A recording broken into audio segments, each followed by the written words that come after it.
My story is about the two houses which have been resided in by myself and some of my closest friends for the past several years, focusing on the times that the backyard between these residences has been through during and prior to our tenancy.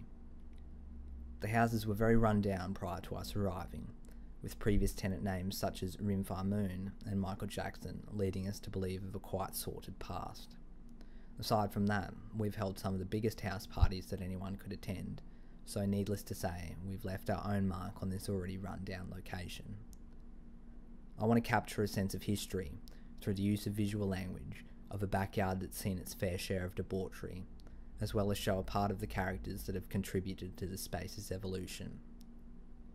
My intended viewing audience is any one of the several hundred people that have visited our residences, though is particularly relevant to those who visit on a regular basis. As I said earlier, I want them to know the history of the backyard and the ghosts of past tenants and partygoers that seem to linger. I want them to get an eerie feeling of nostalgia and mystery by creating a story of each of my images.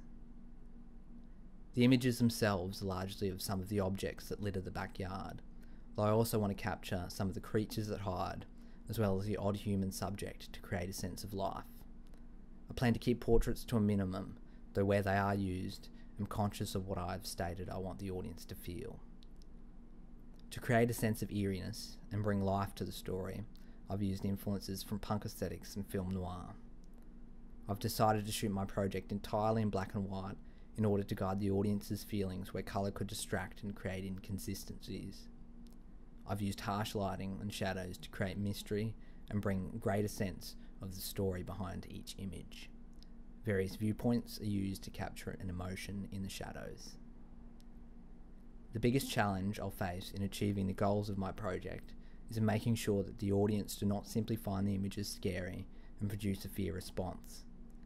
It is true that an eerie feeling is part of what I want my audience to feel, but I also want to provoke thoughts of what the backyard has seen and for people to ask what the photo's subjects, animate or inanimate, would say if they could speak.